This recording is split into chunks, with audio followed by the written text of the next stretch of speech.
Hai semua, ketemu lagi sama aku Luna. Selamat datang di channel Ngomongin Uang. Menurut kamu, apa sih perusahaan terbesar di dunia sepanjang sejarah? Mungkin kamu kepikirannya Microsoft ya? Soalnya kan Bill Gates pernah jadi orang terkaya selama 20 tahun. Atau mungkin kamu kepikirannya Apple?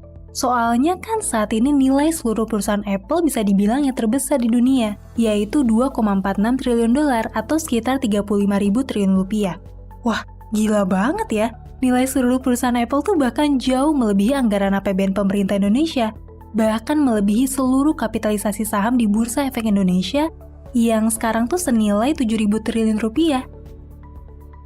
Tapi kamu tahu nggak, Apple aja tuh masih kalah sama satu perusahaan ini, bahkan nilai perusahaannya tuh lebih besar kalau misalnya perusahaan Apple, Microsoft, Google, Amazon, dan lain-lain tuh digabungin jadi satu. Perusahaan ini dulu pernah beroperasi di kawasan Nusantara juga loh. Perusahaan apaan tuh? Emangnya ada ya perusahaan sebesar itu? Kamu semua pasti tahu kok. Soalnya nama perusahaan ini sering banget disebutin di pelajaran sekolah waktu SD. Yap, bener banget.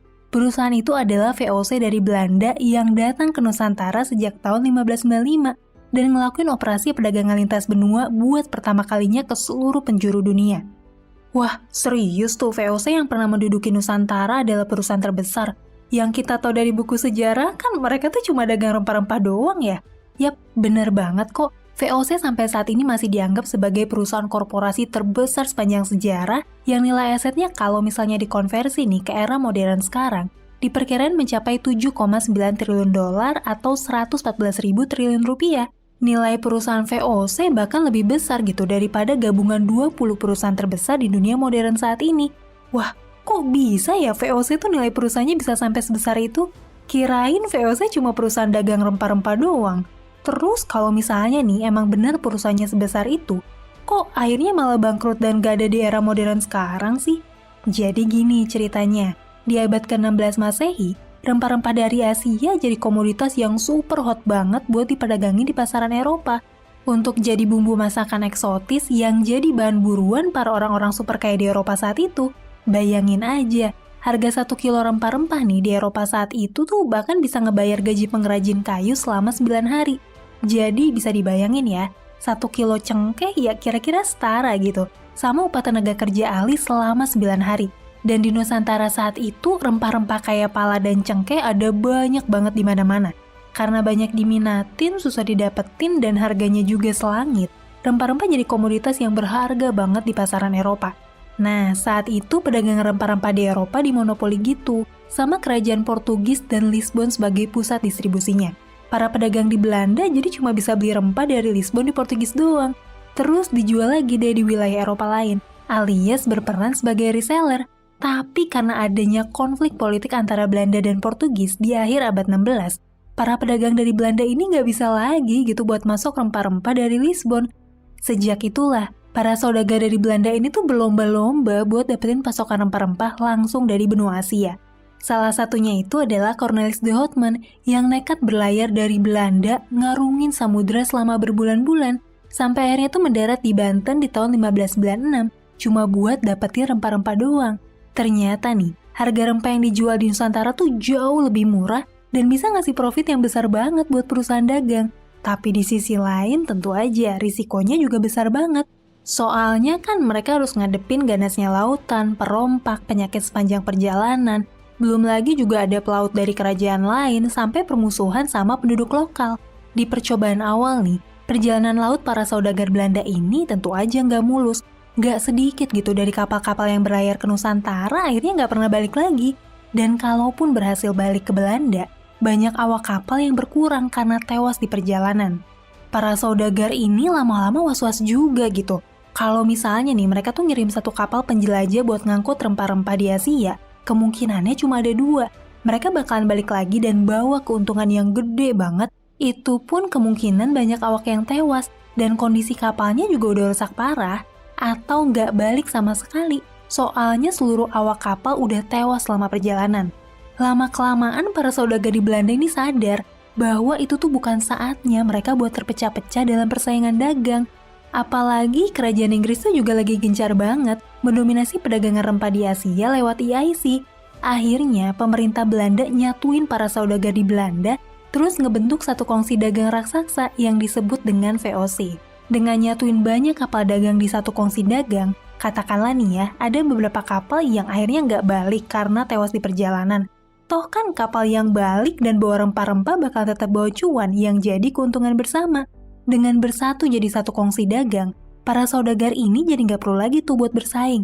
Mereka bisa membagi resiko sekaligus juga bagi keuntungan. Nah, ada satu hal nih yang menarik banget yang terjadi ketika pembentukan VOC. Buat ngedanain perjalanan dan operasional pertamanya, VOC kayak ngumpulin dana gitu dari masyarakat yang ditukar dengan porsi kepemilikan perusahaan VOC. Dari upaya itu, VOC berhasil ngumpulin 6 juta golden. Cara pengumpulan dana ini bikin VOC jadi perusahaan publik pertama di dunia yang ngelakuin IPO. Dan Amsterdam juga jadi bursa saham pertama di dunia. Menarik banget ya. Dengan ngelakuin penggalangan dana dari masyarakat, VOC itu berhasil jadi perusahaan multinasional raksasa dengan aset 150 kapal dagang, 40 kapal perang, 50.000 orang pekerja, dan juga 10.000 personil militer. Nah, sebetulnya ada beberapa faktor kunci yang bikin VOC benar-benar sukses banget jadi perusahaan terbesar sepanjang sejarah. Beberapa faktor ini bahkan jadi terobosan radikal yang masih menginspirasi dunia bisnis sampai sekarang. Kita bahas satu-satu yuk. Yang pertama itu adalah ngebangun rantai perdagangan. Salah satu tantangan terbesar perdagangan internasional di masa lampau itu adalah keterbatasan medium alat tukar, di mana nih, emas dan perak saat itu lagi cukup langka gitu di Eropa. VOC akhirnya metain komoditas alat tukar yang diterima di berbagai wilayah Asia. Jadi mereka tuh kayak nyari tahu gitu, wilayah mana butuh barang apa, terus wilayah mana nih yang kaya sama barang tersebut. Akhirnya VOC bikin sistem jaringan perdagangan yang saling terkoneksi di seluruh Asia. Misalnya nih, sutra dari India diekspor ke Jepang buat ditukar sama koin perak. Koin perak ini nantinya ditukar lagi nih sama rempah-rempah dari Nusantara. Atau bisa juga sama teh dan porselen dari Cina yang bakalan dikirim lagi ke Eropa. Berkat jalur perdagangan yang saling terhubung kayak gini, VOC bisa berdagang berbagai macam komoditas ke setiap wilayah Asia. Strategi ini bikin VOC bisa ngeraup profit bersih tahunan sampai 1.500% di puncaknya di pertengahan abad 17. Sekarang kita lanjut ke faktor kedua, yaitu ngebangun kantor cabang lintas benua. Mungkin bisa dibilang VOC itu adalah perusahaan pertama nih yang bikin kantor cabang di benua lain, tepatnya di Batavia atau di sekitar pesisir pantai utara Jakarta. Jadi gini, salah satu kendala yang VOC sadari saat itu adalah kecepatan informasi yang masih terbatas banget. Di mana nih, buat ngirim surat dari Eropa ke Asia aja tuh bisa makan waktu berbulan-bulan, dan bisa makan waktu sampai 1 tahun buat dapetin pesan balasan. Jadi dengan ngebuka kantor cabang yang independen, semua operasional bisnis tuh jadi lebih efisien, soalnya pengambilan keputusan kan bisa jauh lebih cepat, nyesuaiin sama situasi di Asia. Alias nggak perlu lagi tuh nunggu komando dari pusat. Karena itulah, VOC dapat hak istimewa gitu buat bikin kebijakan secara mandiri tanpa harus nunggu instruksi pemerintah. Alias iya, mereka bisa bikin pemerintahan sendiri di wilayah ekspedisinya.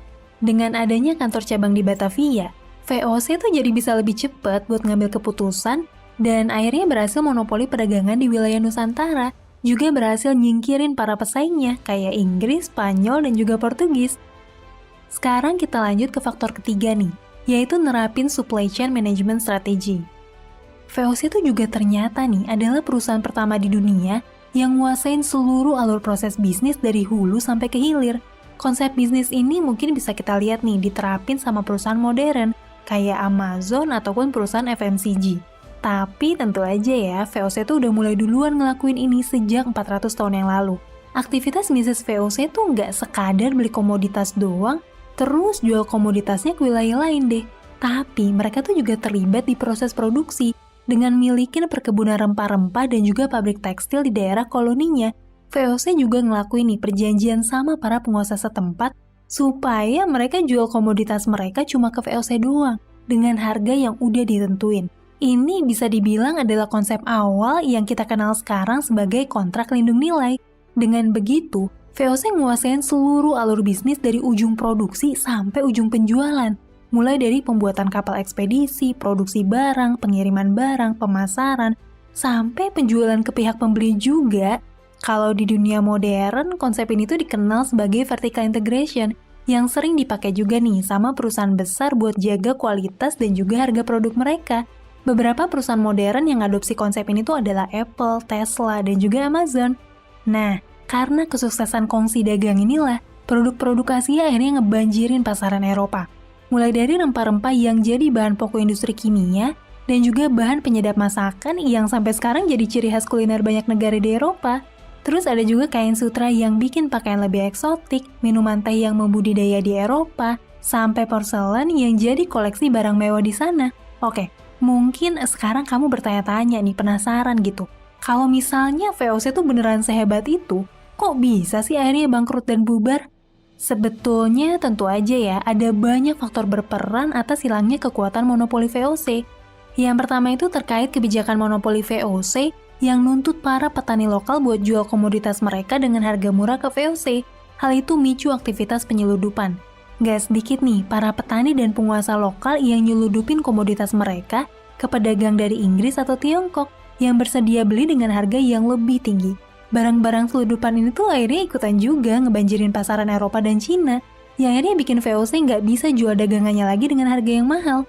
Ditambah lagi EIC dari Inggris yang saat itu tuh jadi saingan VOC juga mulai niru model bisnisnya VOC, mulai dari sentralisasi pemerintahan sampai efisiensi jalur perdagangan. Di sisi lain, VOC yang sempat monopoli perdagangan, bikin perusahaannya tuh terlena dan gak ngawasin integritas para pegawainya sendiri. Akibatnya korupsi di kalangan pegawai VOC merajalela. Lama-kelamaan, VOC tuh nggak lagi berjalan secara profesional, yang mana hampir semua prosesnya tuh dihiasin sama suap dan juga korupsi anggaran para pegawainya.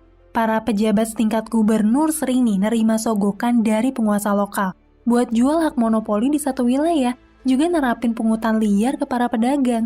Kalau pejabat rendahan biasanya tuh nyeludupin komoditas berharga ke perusahaan pesaing. Saat itu tuh nggak sedikit gitu, pejabat dan pegawai VOC yang pensiun setelah 10-15 tahun kerja bisa punya kekayaan sampai ratusan ribu gulden.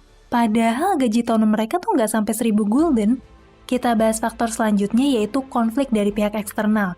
Cara-cara VOC yang nggak jarang ngelakuin represi militer ke para penduduk lokal, tentu akhirnya tuh nimbulin dendam gitu ya dan perlawanan sengit di berbagai daerah. Sepanjang kekuasaannya di tanah Nusantara, VOC tuh berkali-kali ngadepin pemberontakan dari berbagai penguasa lokal, mulai dari Mataram, Banten, Makassar, dan juga sesama pedagang Eropa lain kayak Inggris dan juga Portugis. Semua perang itu nguras anggaran VOC, dan puncaknya adalah kekalahan di Perang Anglo-Belanda keempat di tahun 1784, di mana setengah armada kapal VOC tuh hancur. Kapasitas dagang mereka tuh jadi turun drastis, dan mereka juga kekurangan personil buat ngatur pusat produksi komoditas mereka di daerah koloni. Dan faktor yang terakhir yang bikin VOC bangkrut, yang selalu jadi pembelajaran buat perusahaan modern tuh adalah manajemen keuangannya yang buruk. Jadi saat itu, VOC ngabisin seluruh keuntungannya buat ngebayar dividen, ketimbang buat ekspansi usaha. Mereka tuh lebih suka ngebiayain ekspansi usaha dengan cara ngutang, soalnya bisa kena bunga rendah sekitar 4%-an doang. Masalahnya nih, kebanyakan utang-utang itu tuh akhirnya dipakai buat pembiayaan perang sama penduduk lokal, atau sama perusahaan saingan yang akhirnya tuh nggak ngehasilin keuntungan, karena pengelolaan utang yang buruk. Lama-kelamaan utang mereka 2 kali lebih besar dari modal sepanjang tahun 1630 sampai 1730. Dan rasionya tuh terus meningkat sampai akhirnya 18 kali jumlah modal di tahun 1780-an. Akhirnya di 31 Desember 1799, VOC itu dinyatain bangkrut dan seluruh asetnya dinasionalisasi sama pemerintah Belanda. Kiprah VOC sebagai perusahaan multinasional raksasa resmi berakhir. Dari kisah ini kita bisa belajar nih, gimana sih sebuah perusahaan raksasa tuh terlahir dari kolaborasi banyak pedagang yang pengen mencapai tujuan bersama dan berbagi risiko. Kita juga belajar tentang gimana sih strategi VOC buat nguasain jalur perdagangan di benua Asia. Terakhir, kita juga belajar nih, kalau perusahaan yang punya kekuatan terlalu besar dan tanpa pengawasan, itu tuh riskan banget buat ngelakuin praktik kecurangan yang akhirnya ngerugiin semua orang, termasuk dirinya sendiri. Menurut kamu, pelajaran apa lagi nih yang bisa kita dapetin dari kisah VOC? Atau kamu punya kisah menarik lain nggak tentang VOC yang belum dibahas di video ini? Ceritain yuk di kolom komentar. Sampai ketemu lagi di video selanjutnya. Tetap di channel Ngomongin Uang, karena ngomongin uang gak ada habisnya.